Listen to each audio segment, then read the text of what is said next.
Hi, this is Ryan Neal from the USA offices of Neal Saddlery and Harness, Cowboy Sewing Machines, and High-Tech Sewing Machines. And today we're going to do a feature video, the second part of our video series, on adjusting the thread tensions for the Cowboy Outlaw sewing machine, our new hand-operated leather stitcher.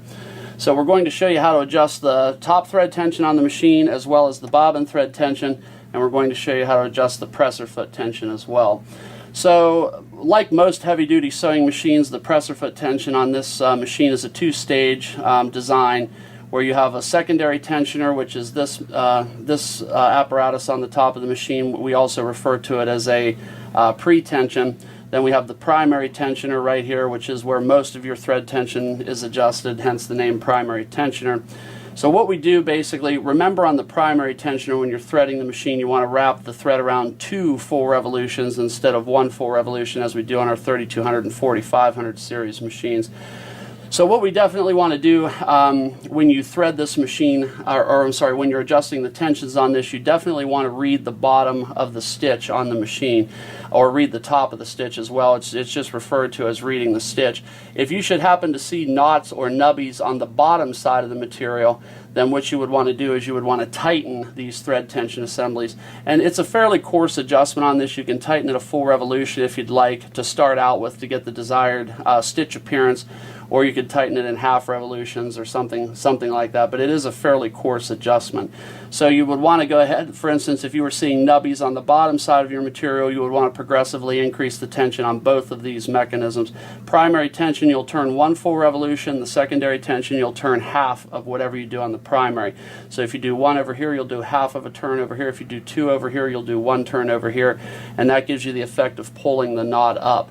Now if you should notice nubbies or loops on the top side of your material, that's indicative of a high thread tension situation, in which case you would want to loosen this by 1 full revolution, loosen this by a half, or loosen this by 2 revolutions, loosen this by 1 revolution.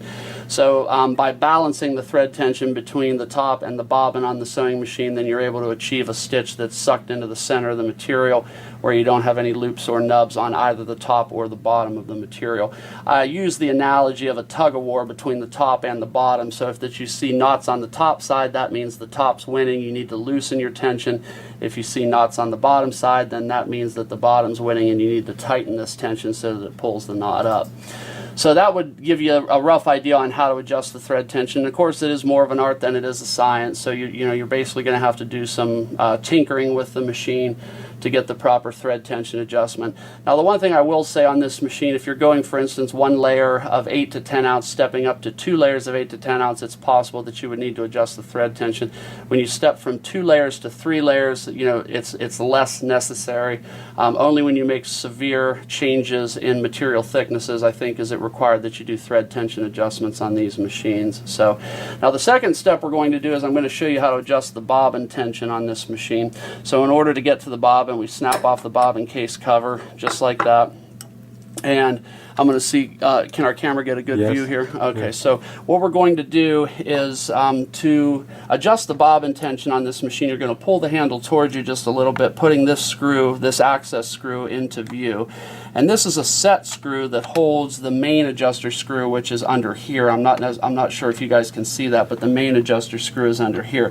So we're going to loosen this screw, and then after that you're going to tighten or loosen the main screw, which adjusts the tension right here. So what I recommend for people, it has a very light bobbin tension, so you don't want to over tighten the bobbin tension. It should be nowhere near as the same strength as the top thread tension.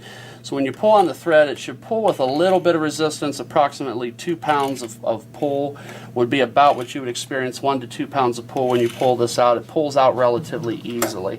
So again, to adjust the bobbin tension, you're going to loosen this set screw right here, and then you will tighten or loosen this screw, which has the effect of pulling this tension adjuster farther away or into the bobbin case, hence tightening or loosening the thread. So that is pretty much a nutshell version of how to adjust the bobbin tension on the Cowboy Outlaw. Now the third adjustment that we want to talk about is how to adjust the presser foot tension, which is adjusted up here. If you notice that the machine is leaving indentations or impressions in the leather, you would want to turn this counterclockwise and that has the effect of loosening the thread tension. If you notice that it's not enough thread tension, where for instance you're getting a phenomenon called presser foot pop, where the needle's on the upstroke and the presser foot pops up for a split second, that's indicative of a low presser foot tension situation, in which case you would want to tighten this presser foot tension adjuster.